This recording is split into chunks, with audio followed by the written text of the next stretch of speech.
ตักได้ผ่านหนึ่งอันนี้มันจะทานชิทักกันหน่อยทางน้ำห้วยไหลพี่แมน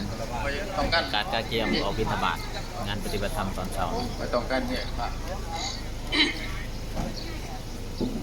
เพราะฉะนั้นจะทานชิทักทางน้ำห้วยไหล เนี่ยทานใหญ่ได้บุตรไปบ่ปัจจุบัน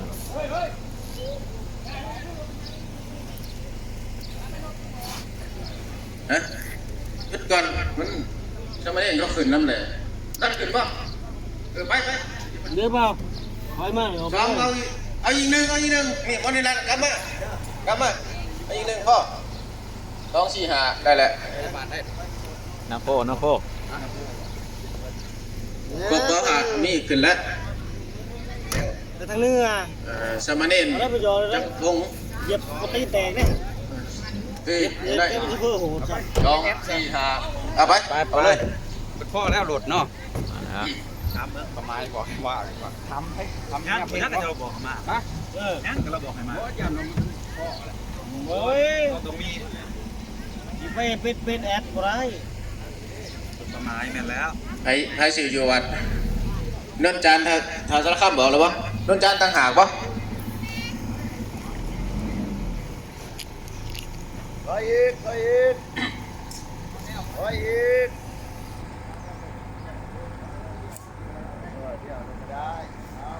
ก็อันเจ้านนจันทร์ต่างหากทางสารคามต่างหากแล้ว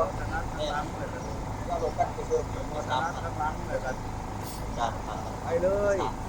ขึ้นมาขึ้นมา ขึ้นแล้วเขาหน่อยหน่อย ไปเลยเอาแรกกันมาพี่กันมา จะได้แล้ว เดี๋ยวมาจัดปากกล้วย สี่ปะ สีนะว่า ปะสอง เป็ เน้ น นส แจ อง บหน้าพันซี่ยังไม่ทันมีไพ่ไปนี่อาจันพ่นใช่ยังไม่ทันนี่เฮ้ยไปเลยบ้า ท่านนี้ เราไปจะเบิ่งได้น้ำมาเว้นนั่งอยู่ที่สุดยากกว่า เรื่องของกรรม ไป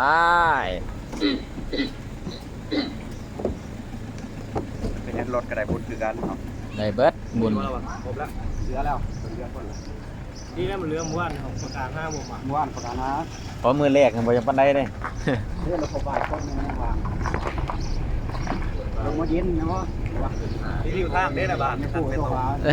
เย็นอยู่ห่าง เย็นเลย เย็นหลาโตแล้ว รถบ้านพูดอยู่กินจัก อยู่ในเมืองเลย จดหมายนาโพเนาะ